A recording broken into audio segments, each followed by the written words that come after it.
Let's join the trend!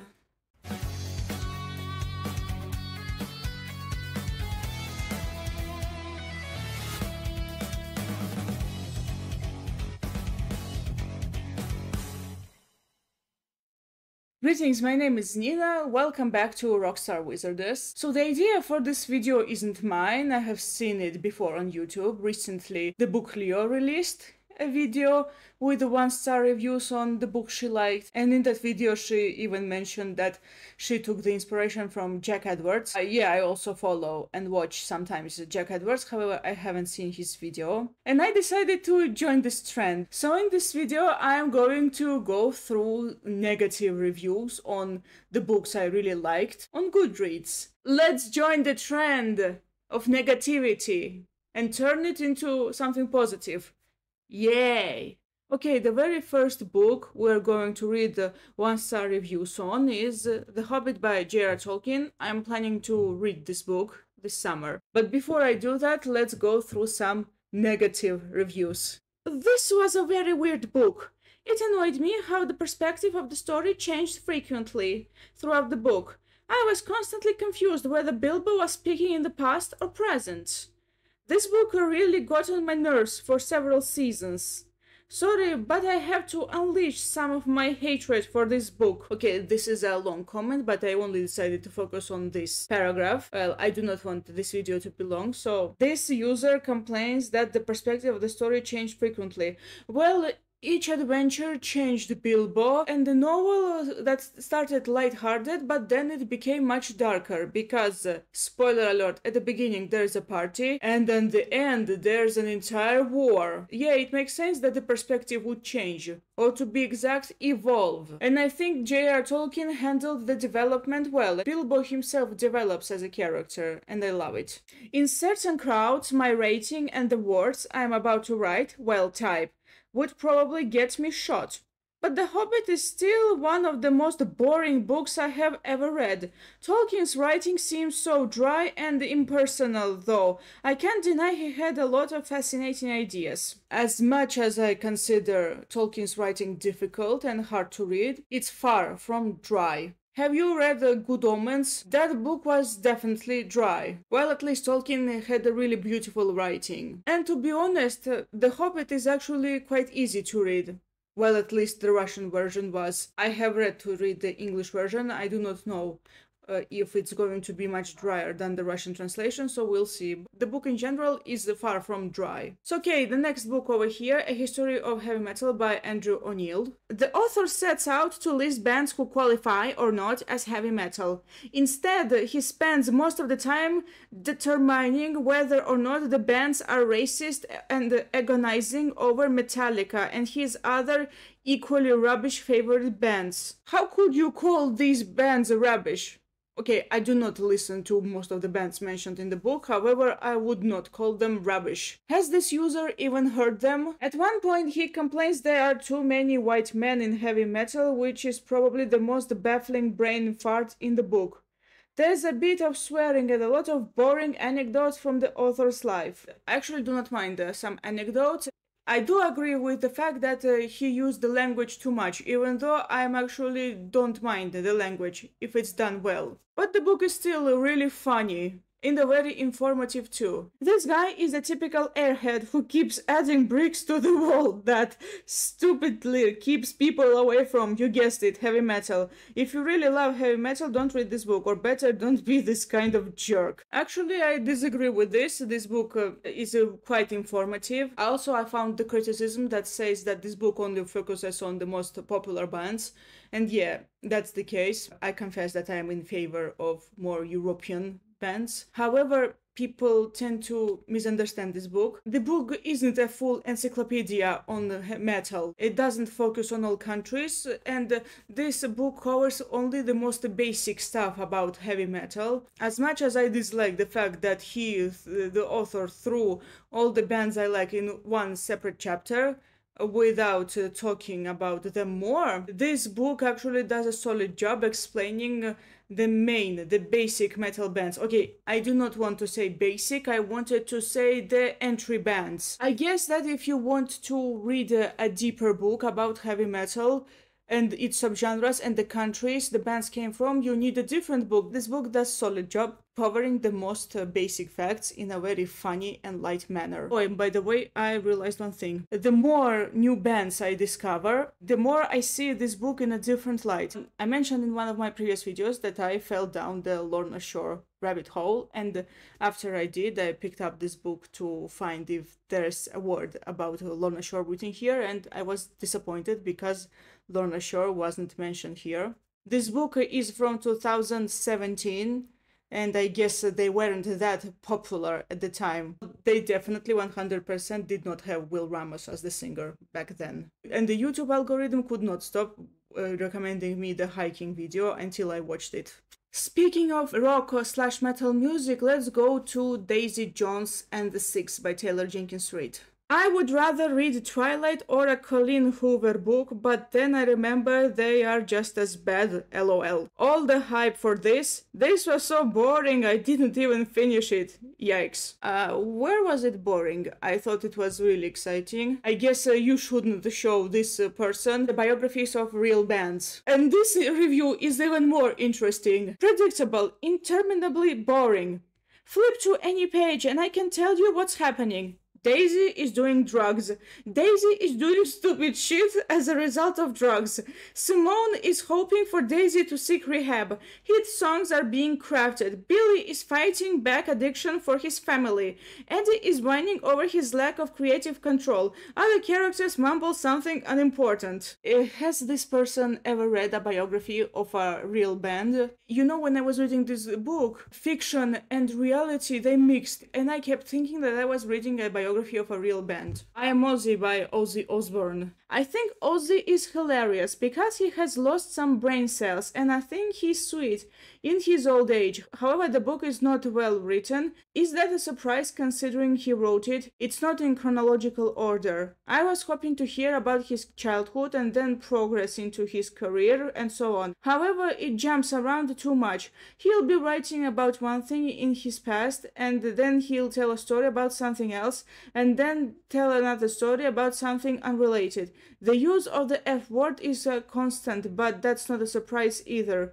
I read several chapters and then decided that I would rather not read another 400 pages. Big Ozzy fans might enjoy this one, though. Given the fact that Ozzy did a lot of hard substances, it's actually really remarkable that he managed to remember a lot of things. It may be a little bit inconsistent, but things mentioned early come up later. Allow me to read the very first page. My father always told me that one day I will do something important. I have a feeling about you, John Osborne, he told me after drinking beer. You are either going to do something really special or you're going to go to prison. And my old man was right. For the first time I ended up in prison, I was nearly 18 years old. Burglary. This is how I ended up in prison. Okay, this is sort of a preface on what is going to happen in the future. So yeah, Ozzy warns the reader, but he doesn't go into detail until he reaches that part. So yeah, I wouldn't say that this is unrelated. And I actually disagree with the fact that big Ozzy fans might enjoy it. I am far from being an Ozzy fan and I really enjoyed it. And I definitely recommend this book to anyone who wants to read a solid autobiography, even if you are not an Ozzy Osbourne fan. And also this one. A valueless, utter waste of time. 80% of this book is about the drug use of Osbourne with little information about Sabbath or Ozzy's solo band. Well, justified, because this book is a biography of Ozzy himself, the person, and not the Ozzy, the musician. As much as I like this biography, I do really want to get myself a Black Sabbath biography. I do agree a little bit with the commenter, because I really wanted to get more music information. In its core, this is an autobiography of the person, John Michael Osbourne, otherwise known as Ozzy Osbourne. His music career seems to be managed and controlled by other forces, his Sabbath bandmates or his manager/wife Sharon, and Ozzy has to step to a microphone and just say the words, largely written for him. If you are interested in Ozzy's career in music, skip this and buy Tony Iommi or Geezer Butler's autobiography.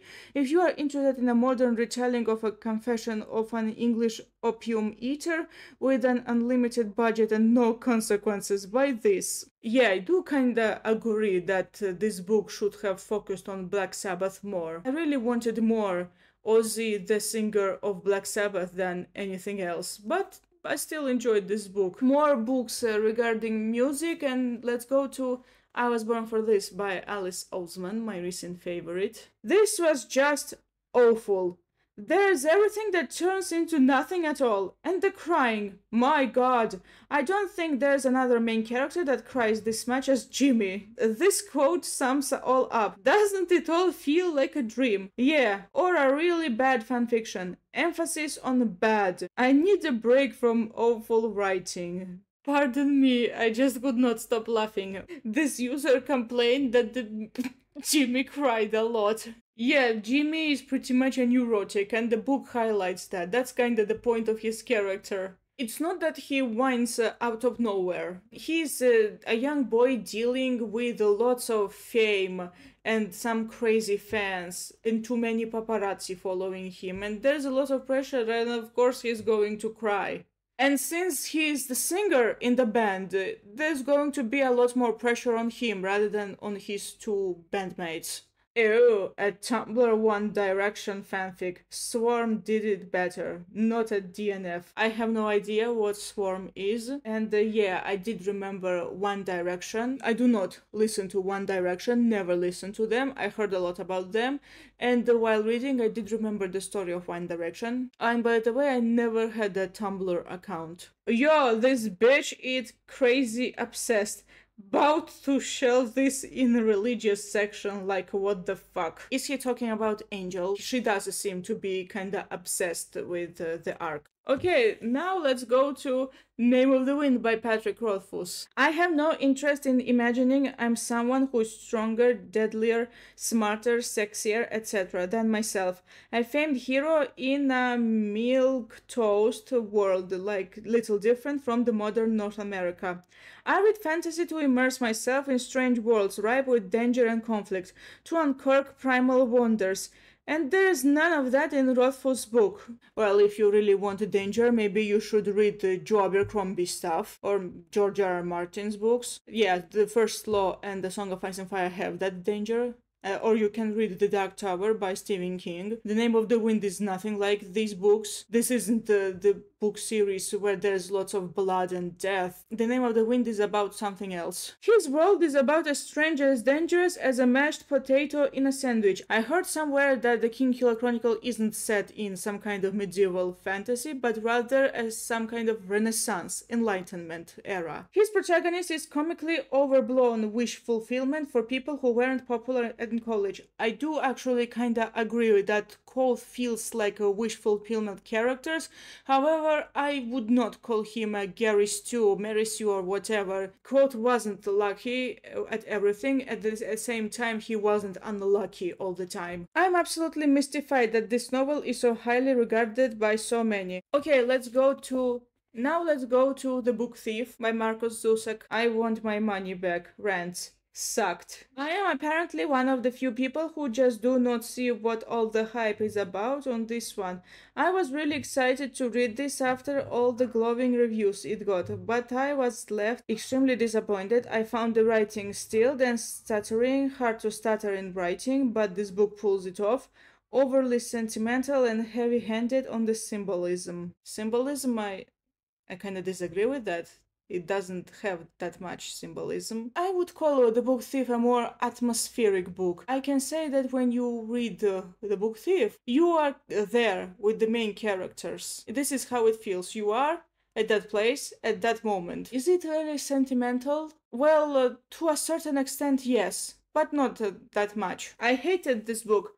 There is so much I disliked about it that I'm not sure where to begin. I recognize that I am in the minority of this one and that many of my GR friends loved this novel. So there's no need to start screaming at me at the comments. The book just wasn't my cup of tea, and that's okay. We're allowed to like different books. That's absolutely correct. My list. I think the thing that I hated the most was the writing itself. The sentences were rough, uneven, and felt unfinished. I hated that even though the sentences and chapters were short and choppy, the book was 550 pages long. 200 pages could have been cut from this sucker easily. I hated how Zusak wrote the narrator death and how death was constantly foreshadowing things. Dude, I get you are omniscient.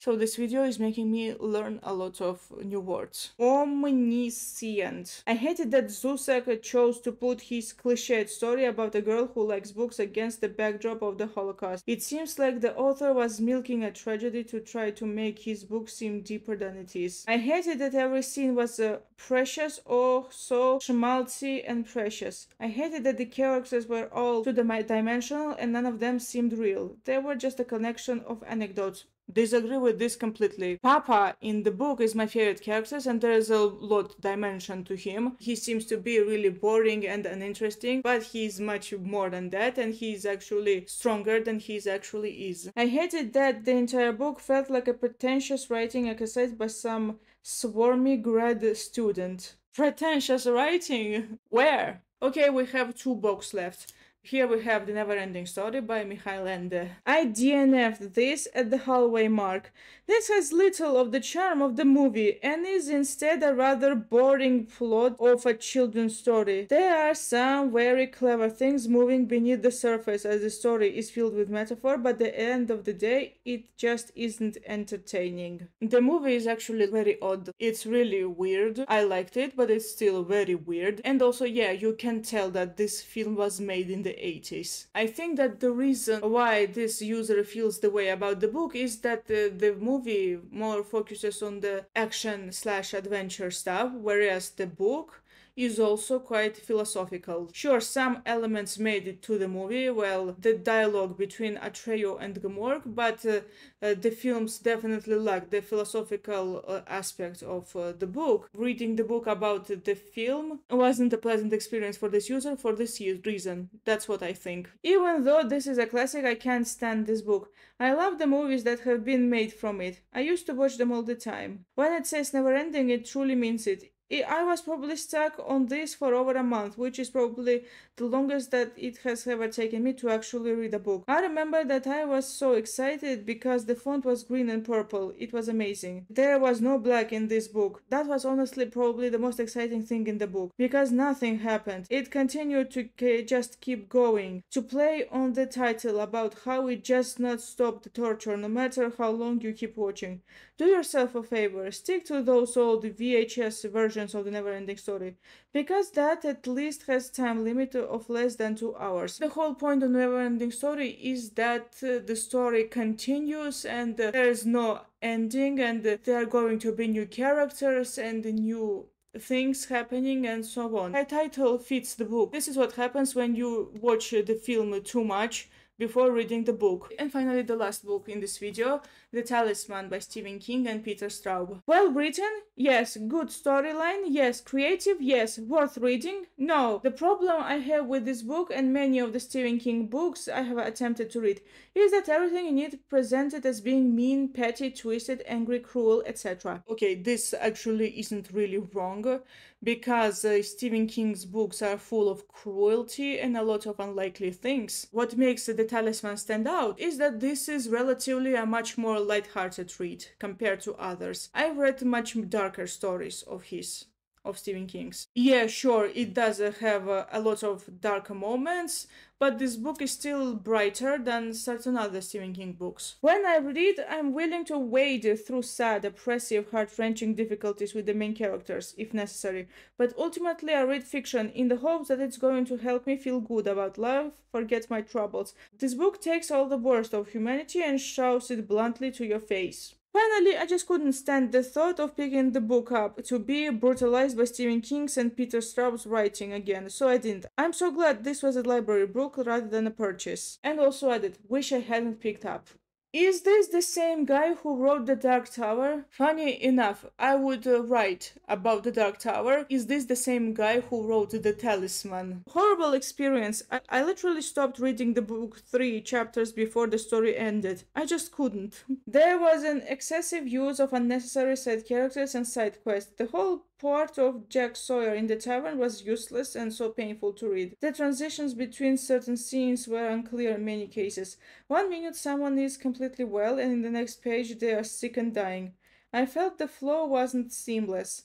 Stephen King, you are a genius, but it didn't show here. I think this user forgets that main character Jake Sawyer jumps back and forth between two worlds, his own world and the territories. And in the territories, all the people from the real world, they have their, how to say the word двойник in English. I will search on the internet. And so there's another version of Jack, or to be exact, spoiler alert, was.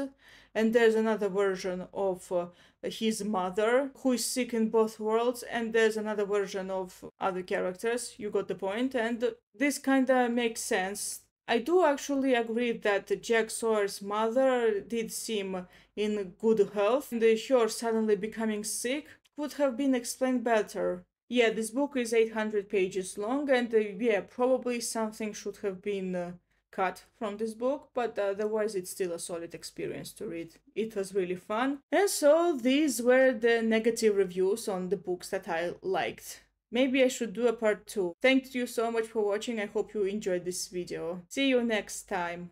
Goodbye.